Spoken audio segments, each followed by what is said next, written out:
theatricality and deception.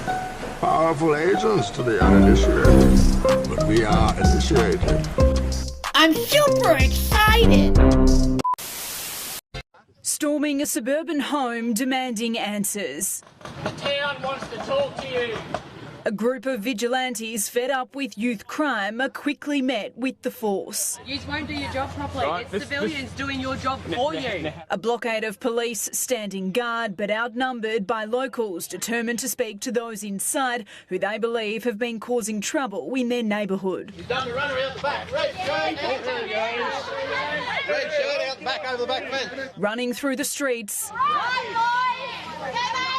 after local Muay Thai gym owner Torrin O'Brien first posted to social media offering a $5,000 reward for information on kids that robbed a home. Where were you guys when my sister and her baby woke up with 3 of these in her bedroom? He rallied a crowd of anti-crime protesters at Central Park, dozens taking their fight for change to the doors of some they believe are responsible. It's really uncomfortable when people come to your home, isn't it? With police monitoring the tense situation, Fastest police response I've ever seen, and it's when these are in danger. I know you guys are sick of it. It's time you all stand with us. police strongly advising against taking vigilante action while the police ministers asked the Commissioner for a briefing. You're doing your job. We respect that. But you need to stand with us to change legislation. Kate Lamb, 9 News. Well, money has value because the government has socially engineered everyone into thinking that it has value. At least that's why it has value to the general public. They've convinced everyone through propaganda campaigns and forcing people to pay taxes using these little paper rectangles that they have value. And if you don't use these paper rectangles when paying for government fines or taxes, they will use violence and force against you, using people that they pay with more paper rectangles that will put you in prisons that are also paid for by paper rectangles. And they can print those indefinitely. But that trick's only going to work on the American public. So how can they force the rest of the world to use their little paper rectangles? Well, the quick answer is the United States military. Tonight, a mysterious twist in the death investigation of a government whistleblower. His body found in Amador County. His death, first believed to be suicide, but now investigators are backtracking. CBS 13's Rick Boone with what detectives are now saying. 66-year-old Philip Haney, a former DHS officer, was known in D.C. circles as a person who never held back his opinions, even about his boss, President Barack Obama. I was told to remove all unauthorized references to terrorism. Testifying to Congress as a whistleblower about Obama, claiming that the then president was not taking the threat of terrorism seriously. I would like to show you now the logo of the Muslim Brotherhood, the moderate organization that this administration chose to ally itself with. In 2016, Haney even wrote a book, See Something, Say Nothing, highlighting his concern. We've been inundated with a lot of theories of what may have taken place. You know, we're looking at everything. Haney was found dead of a self-inflicted gunshot wound in Amador County over the weekend. Everything we saw on scene is consistent with somebody putting a gun to themselves and pulling the trigger. Now, we're not making a statement that this was in fact suicide. Previous reports did indicate Haney's death was a suicide, but deputies haven't made that determination as of yet.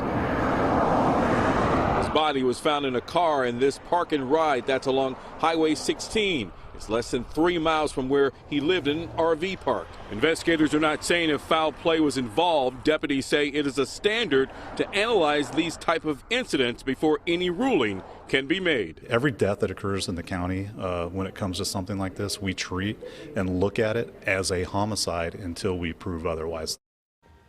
Now, the FBI is part of this ongoing investigation, and we're told an autopsy will happen very soon.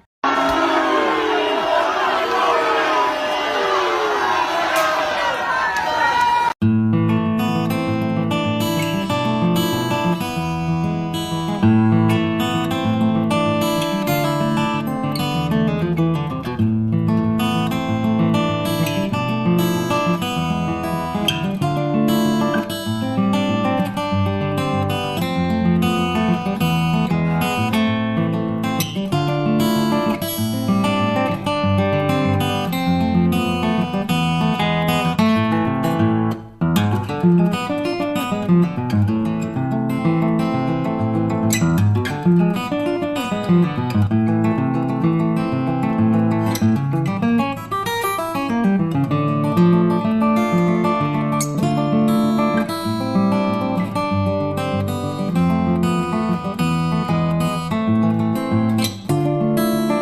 news right now, Chicago has declared a state of emergency due to illegal immigration flows arriving from the U.S.-Mexico border, with Mayor Lori Lightfoot stating the city has hit a breaking point and is full.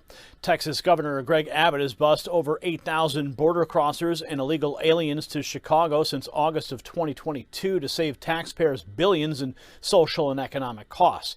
In contrast, the much smaller city of El Paso is stated to take in almost 10,000 border crossers and illegal aliens every day as a result of Title 42's expiration. Chicago's facilities are now full to the max, with border crossers and illegal aliens leaving incoming migrants to sleep in police stations and abandoned schools. For more on this story, hit the link in the bio. Oklahoma City bomber. Maybe one of the benefits of me talking to you today is that you'll see that maybe not everything is true that you've heard about me.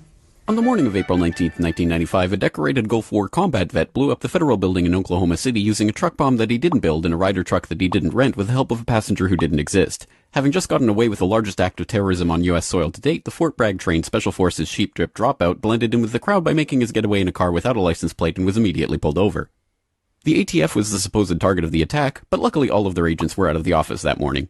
Later that day, the president boldly declared, "We will find the people who did this. And when we do, justice will be swift, certain, and severe." Except for John Doe number 2. John Doe number 2. John Doe number 2. Who, according to the FBI, never existed. In McVeigh's unprecedented 3.5-week trial, the prosecution didn't show the CCTV footage of him and John Doe number 2 parking the Ryder truck. Didn't explain why 24 separate witnesses mass hallucinated the existence of John Doe number 2. Didn't explain why the government was testing truck bombs and the Army was storing Ryder trucks at Camp Gruber right before the bombing. And didn't talk to the FBI informants who blew the whistle on the plot. But they did collaborate with the CIA, and they did convict McVeigh as the lone wolf bomber and Terry Nichols as his bomb-constructing accomplice. Still, a bunch of crazy conspiracy theorists, including 300 bombing victims, insist on talking about facts and evidence and refuse to simply believe what they've been told a million times by people in tailored suits with well-coiffed hair. They quote the U.S. Army Brigadier General and the FBI crime lab whistleblower and the inventor of the neutron bomb, who point out the physical impossibility that the Ryder truck bomb did the damage to the building, but that doesn't matter because if there were other bombs in the building that day, we would have heard about them.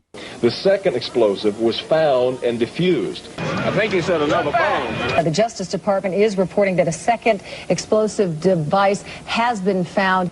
They then found a third device, which was also larger than the first. And I see another bomb truck going, so apparently they're going to try to get out that third bomb.